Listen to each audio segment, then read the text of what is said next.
पिछले कुछ दिनों से सूडान के अंदर हालात बहुत ज़्यादा ख़राब हैं। लोग एक दूसरे के खून के प्यासे हो गए हैं।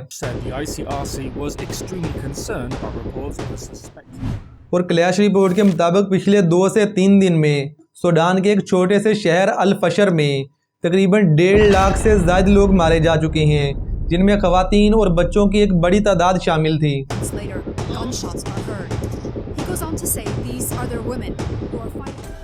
जहां एक तरफ इसराइल ने पिछले 3 सालों में फ़लस्तीन के अंदर 70 से 80 हज़ार लोगों को शहीद किया है, वहीं सूडान के अंदर सिर्फ 2 दिनों के अंदर 1.5 लाख लोगों का मारे जाना इस सदी का सबसे बड़ा सानेहा है। लेकिन अफसोस की बात यह है कि पाकिस्तान के अंदर इसके बारे में कोई बात ही नहीं कर रहा।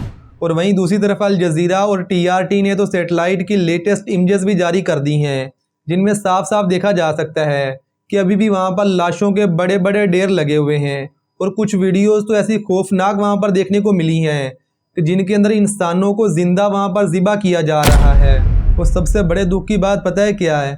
सूडान के अंदर इस वक्त 97% आबादी मुसलमानों की है, यानी कि एक मुसलमान ही दूसरे मुसलमान का जानी दुश्मन बन चुका है। और सूडान के अंदर ये कत्लो गारत को रोकने के लिए यूनाइटेड नेशन की सिक्योरिटी कौंसिल ने 14 नवंबर को एक इमरजेंसी इजलास बुलाया है ताकि हालात का जायज़ा लिया जा सके। तो ऐसे में यहाँ पर सवाल ये उठता है कि सूडान के अंदर इतने बड़े कत्लेआम की असल वजह क्या है और ये सारा कत्लेआम करवा कौन रहा है? तो आइए फिर इन तमाम सवालों के जवाब जानने की कोशिश करते हैं आज की इस वीडियो में। Sudan's civil war has entered a new horrific phase. The paramilitary Rapid Support Forces have gone on a killing rampage. Sides are accused of war crimes.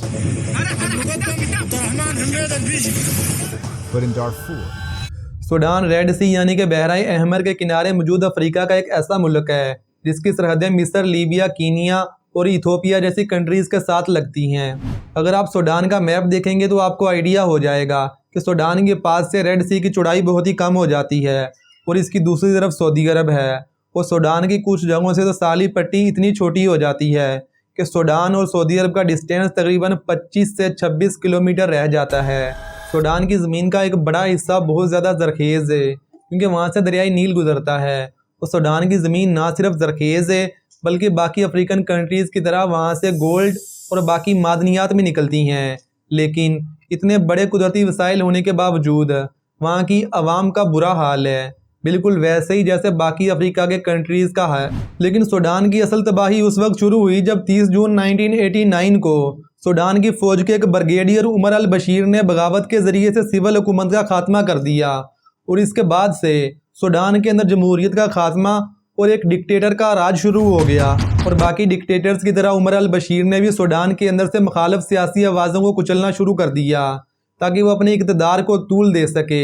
लेकिन जैसे जैसे हुकूमत का जुल्म बढ़ता गया तो सामने से अवाम के अंदर भी गुस्सा बढ़ने लगा, जिसका नतीजा ये निकला कि साल 2000 आते आते सूडान के अंदर मुसल्लह ग्रुप बनना शुरू हो गए।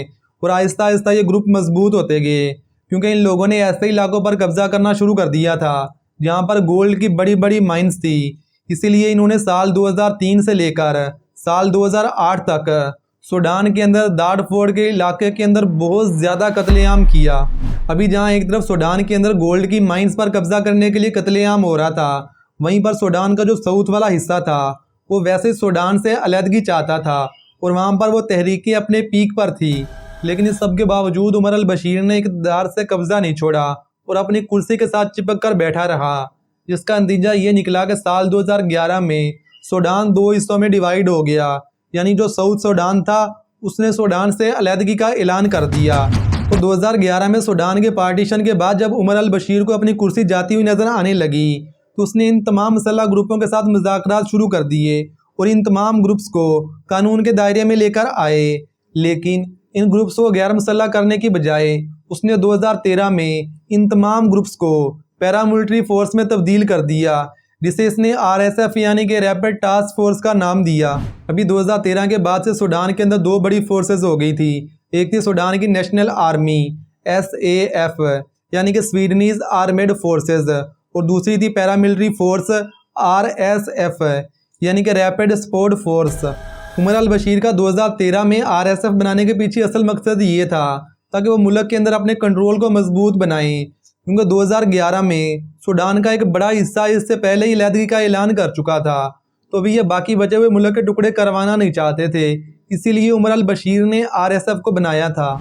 इसके बाद उमर अल बशीर ने सूडान के अंदर बड़े पैमाने पर गोल्ड और बाकी मादनियात निकालना शुरू कर दी, लेकिन इसका फ़ायदा मुल्क या आवाम तक कभी पहुंचा ही नहीं, क्योंकि ऊपर बैठे हुए बड़े बड़े फौजी जर्नैल ही ये सारे का सारा माल हड़प कर जाते थे। तो भी अगर आप सूडान के पिछले 10 सालों में गोल्ड की प्रोडक्शन चेक करेंगे तो आप खुद भी हैरान हो जाएंगे कि सूडान ने 2015 में 80 टन गोल्ड निकाला, जबकि 2016 में 90 टन, 2017 में 105 टन, 2018 में 95 टन, 2019 में 100 टन, 2020 में 95 टन, 2021 में 85 टन, 2022 में 88 टन और 2023 में 25 टन और 2024 में 58 टन। अगर आप इस गोल्ड की मालियत कम से कम भी लगाएं तो सूडान हर साल तकरीबन 10 से 12 बिलियन डॉलर का गोल्ड निकालता है और बाकी तमाम मादनियात तो इससे अलहदा हैं। अब ये 10 से 12 बिलियन डॉलर कितनी बड़ी अमाउंट है, इसका अंदाज़ा आप इसी बात से लगा लें कि पाकिस्तान IMF से लोन लेता है और IMF 3.5 सालों में पाकिस्तान को 7 बिलियन डॉलर देता है, यानी कि 36 महीनों में 7 बिलियन डॉलर देता है, जबकि सूडान सिर्फ 1 साल के अंदर 10 से 12 बिलियन डॉलर का सिर्फ गोल्ड निकालता है।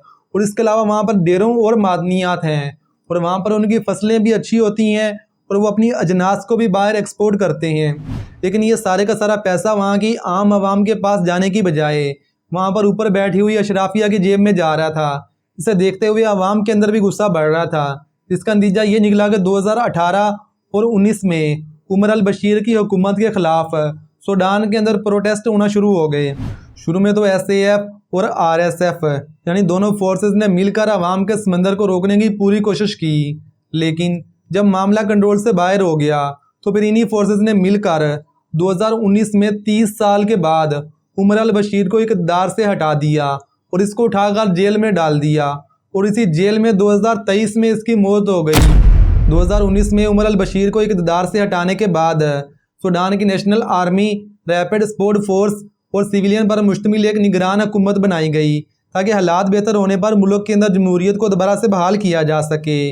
और इस बात पर वहाँ की national army, rapid support force और आम आवाम भी राज़ी थी। लेकिन 2021 में दोबारा से एक फ़ौजी जनरल अब्दुल फातिह अल बरहान ने फ़ौजी बगावत की और निगरान हुकूमत को ख़त्म करके सूडान के अंदर दोबारा से मार्शल लॉ जैसी सूरत हाल बना दी। इसके बाद अब्दुल फातिह अल बुरहान ने RSF को अपने साथ जम करने की बहुत कोशिश की, लेकिन वो नहीं माने। इस तरह SAF यानी कि सूडान आर्मेड फोर्स और RSF यानी कि रैपिड सपोर्ट फोर्स जो कि एक पैरामिलिट्री फोर्स थी, इन दोनों के अंदर इख्तलाफात शुरू हो गए। अभी यहाँ पर SAF का लीडर बन चुका था अब्दुल फातिह अल बुरहान, वहीं पर जो RSF थी उसका लीडर था हमेदती। इसी तरह सूडान की आम आवाम भी दो दड़ों के अंदर बट गई।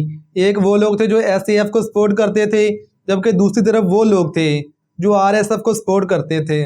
और फिर 2023 के बाद से RSF बहुत ज़्यादा अग्रेसिव हो गई और इसने सूडान के मुख्तलिफ शहरों पर कब्ज़ा करना शुरू कर दिया और जहाँ पर भी ये कब्ज़ा करते वहाँ पर उन तमाम लोगों को जान से मार देते जो SAF को सपोर्ट करते थे। और आज के दिन सूडान में अल फशर के अंदर जितनी भी कत्लो गारत हो रही है वो सारी कत्लो गारत RSF और इसके सपोर्टर कर रहे हैं। इनका बेसिकली मकसद सिर्फ एक है ताकि ये वहाँ पर शहरों पर कब्ज़ा करें, वहाँ पर जितनी भी गोल्ड की माइंस हैं ये वहाँ पर कब्ज़ा करें और वहाँ से गोल्ड को निकालने के बाद अयाशी करें।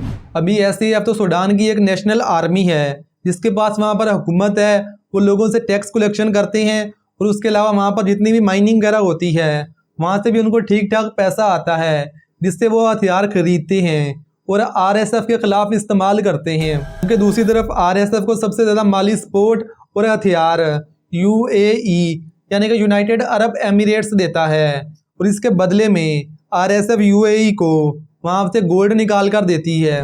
और क्लैश रिपोर्ट के मुताबिक तो 2003 से लेकर अब तक RSF तकरीबन 25,000 टन से ज़ायद गोल्ड UAE को दे चुका है और UAE इसके बदले में इसे हथियार देता है जो आम शहरियों की जानें लेने के लिए इस्तेमाल किए जाते हैं।